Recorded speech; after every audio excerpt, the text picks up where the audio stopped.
Мен тансам, жаштан танам, ырдан танбайм. Ыр жоқ өміріме қанаттанбайм. Құдайға миң мертебе қалпайсам да, ырыма бір мертебе қалпайта албайм. Алыкул Осмонов.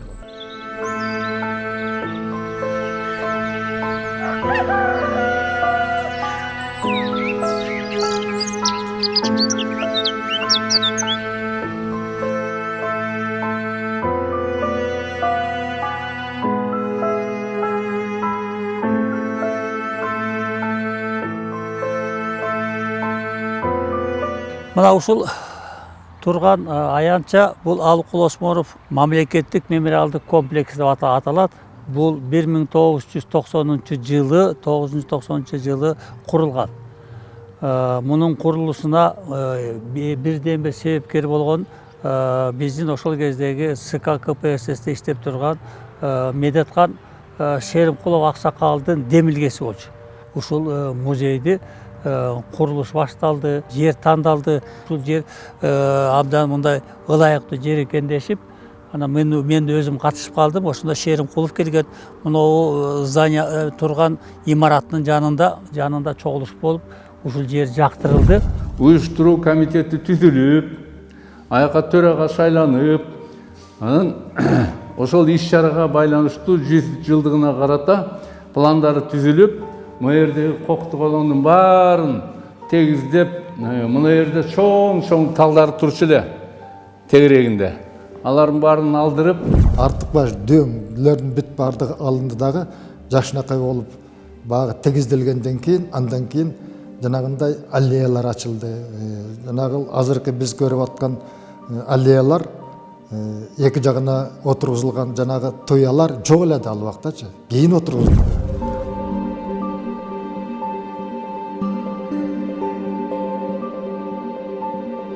Райондун каражаты менен курулган. Анда биздин Көкөев, Кеңешбек Көкөевич райкомдун биринчи секретары эле ошол аксакалдын демилгеси ошонун мындай баягы иш билгилиги менен ушул музейлер курулуп калганда.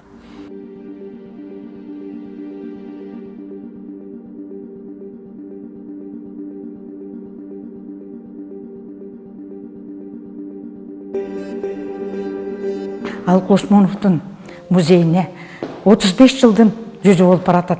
Ооба, андан бери бир жылда Алыкул Осмоновдун музейине 11 миңден ашык 12 миңге жакын кишилер келет. Алыкулдун балалык кездеги сүрөттөрү, Алыкулдун өспүрүм кездеги сүрөттөрү, балдар үйүндө түшкөн сүрөттөрү, Алыкулдун жаш акындар менен, өз замандаштары менен түшкөн сүрөттөрү.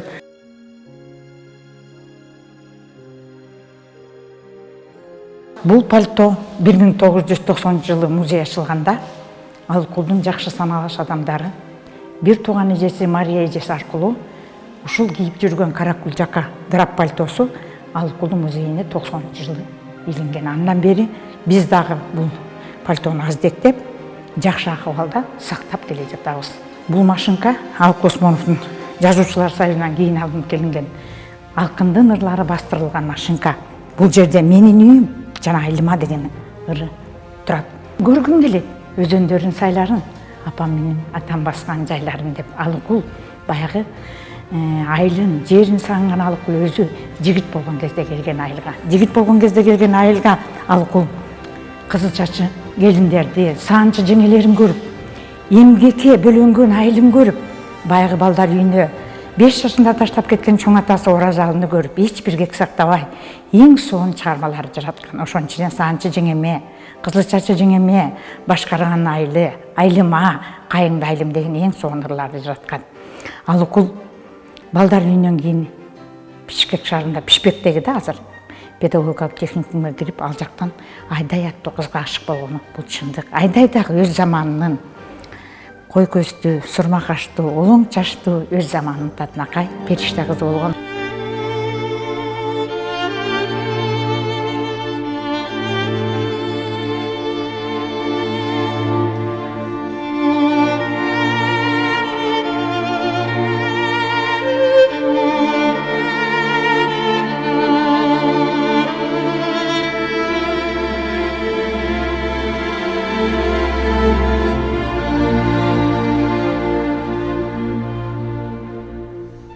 дагы баалуу буюмдардын бири, эң сонун кызыктуу нерсенин бири бул Алыкул Осмоновдун Жолборс дерсин кийген баатыр котормосу.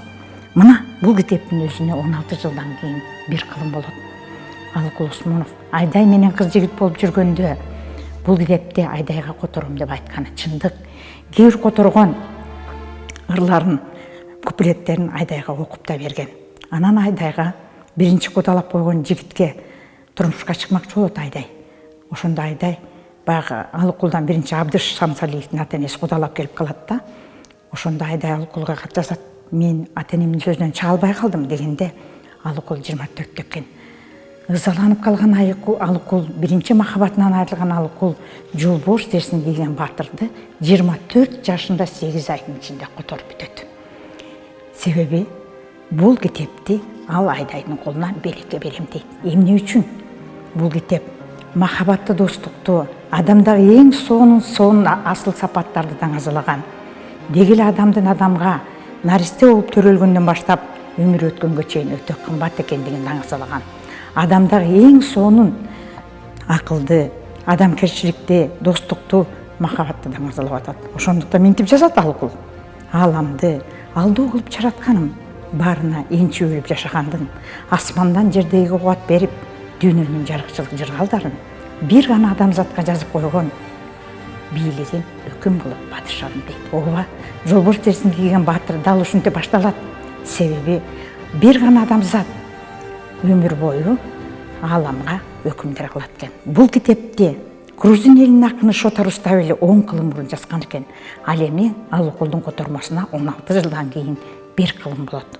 Бул дагы өзгөчө кызыктуу нерсе деп айтылат. Мына ошол латын арабиндеги Айдай Жигиталиевага берем деген китептин эң биринчи оригиналы мына бул жерде да сүрөтү турат.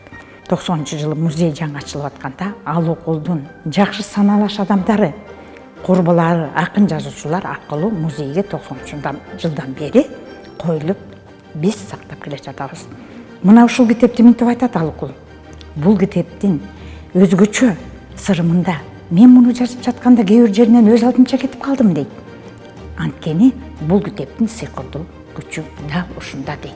Мына ушул китепте чоң махабатты, адамдардын ортосунда достукту, эң чоң адамкерчиликти баардыгын даңазалап жатат. Ушул жерде аркасында эркек баласы калбаган падышаны жазып атат. Ошол падыша өзүнүн хандыгын ханыша кылып кызына берип атат. Ошол ханыша кыз төрөлгөндө мынтип жарыялап атат. Кыз тапты, Индастандын парсаданы, туш-туштан сүйүнчүлөп келип жатты.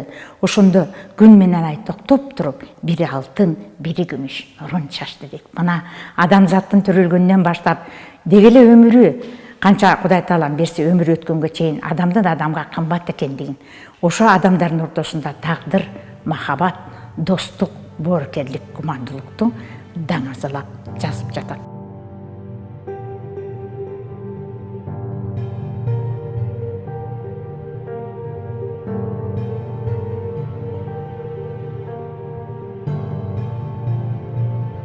Алыкул Осмоновдун мына өзүнүн көргөн жана колдонгон буюмдары туз салуучу челек, шекер салуучу челек, териден жасалган буюмдары, мына үтүк, мына жез казан, мына чыны кап, бул кичинекей сандыкча жана жыгачтан жасалган буюмдары. Мына жерде Алыкул дайым айылына келгенде, Кегеттиге да барганда ба, эжесиникине барганда, көлгө барганда өзгөчө ар дайым Алыкулду аздектеген адамдар достору Алыкулду кымыз менен күтүп, самал ичип, ар дайым өзүн кымыз менен дарылаган экен. Мына жылкынын терисинен жасалган самал челек, мына кумуралар Алыкул көргөн жана колдонгон буюмдары болуп эсептелинет. Музей 2016-жылы Алыкул Осмоновдун 100 жылдык мааракесинен кийин реставрацияланды. Бирок музейге 2015-жылы дагы 1990-жылы жаңы ачылганда дагы алып келинген буюмдар ушул күнгө чейин өз нугунда жашынакай сакталып турат. Зейнеп эжемден тактап сурап келип атат Мундузбек. Ошондо Мундузбек агайга мына китепти Алыкул Осмоновдун китебин берип атат Зейнеп эжечи. Китебин берип, аны аздектеп катып жүргөндүгүн, Ташкенттеги театралдык институтта иштеп, биздин кыргыз актерлоруна дагы билим берген Зейнеп Алыкулга өз убагында татыктуу жубайы болчу. Бул бөлмө Алыкул Осмонов атындагы мамлекеттик мемориалдык комплекс мекемесинин Алыкулдун өзүнүн кичинекей бөлмөсү катары билинет. Бул жерде Алыкул Осмоновдун отурган стулу, радиоприемник уккан чырагы, кол жасмасы, сыячелиги жана өзүнүн кызына коюлган, жалгыз кичинекей кызына коюлган экспонат турат. Алыкул ар дайым музыка угуп, өзүнүн жан дүйнөсүн ошол менен сооротуп турган. Алыкул айтат: "Мага бир гана жардамга келген бул менин жан дүйнөмө, менин кайгыма жардамга келген бул менин жазган ырларым жана музыка болду" дейт. Ошондуктан жанагы музыка деген ырды жасап атат.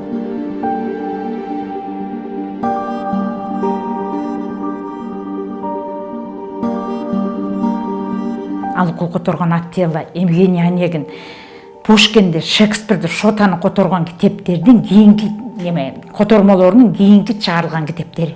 Менин үчүн Пушкинди, Шотаны, Шекспирди котордум дейт. Менин кыргызымдын балдары дүйнөлүк мыкты жазылган адабиятты өз тилинде окусун деп котордум деп өзүнүн ынак дептеринде Алыкул Осмонов жазып кеткен. Мекемесиндеги эң кымбат, эң баалуу экспонаттарынын бири бул Алыкул Осмоновдун көзү менен көргөн китептери. Мына бул жерде Махабат, Ок жана ыр, Менин жерим, ырдын жери, Чолпонстан көбүрөө үчөө латын арабинде жазылып турат да. Евгений Онегин котормосу, тамсилдери. Бул Алыкул Осмонов көзү тирүү кезинде чыккан китептери жана акын Алыкул Осмонов муну өз көзү менен көргөн. Журналда Алыкул Осмоновдун аты жөнү жазылып турат мына бул жерде.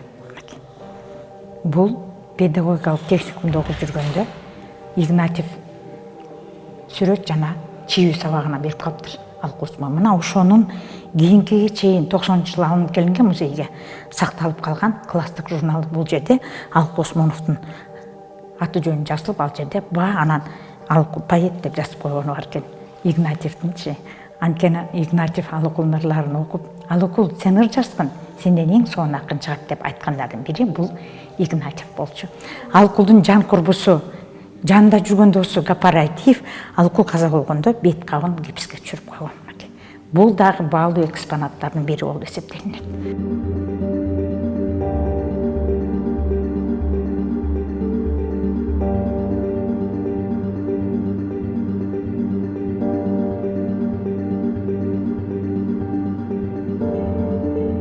Алыкул ошол кыргыз элин тааныткан, поэзиясын өнүктүргөн ошол акын, драматург, котормочу экендигине баарын көз жеткенден кийин ошол жөнүндө бир из калыш керек эле да.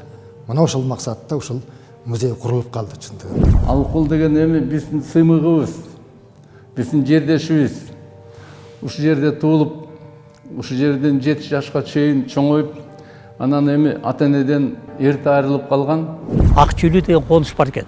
Ошол конушта ким Алыкул Осмонов ошол жерден төрөлгөн экен. Ошол жерден төрөлгөндөн кийин анан баягы колхоздоштуруу башталды Советтер Союзунан кийин. Анан отурукташып баягы нары бери болгондо анан Алыкулду Осмоновдун туугандары ушул айылга келип эметилип калганда, анан Осмондо ушул айылда жашап калган. Бирок Алыкул 5 жашка чыкканда уже атасынан дагы энесинен дагы айрылып калып, тоголок жетим калып, анын Оросалы деген атасынын Осмондун бир тууганы Оросалы деген тууганынын колунда калат. Анын дагы жолдошу кайтыш болуп калып, анан өзүнүн балгасын, анан Алыкул Осмоновду Бишкектеги жетимдер үйүнө алып барып берет.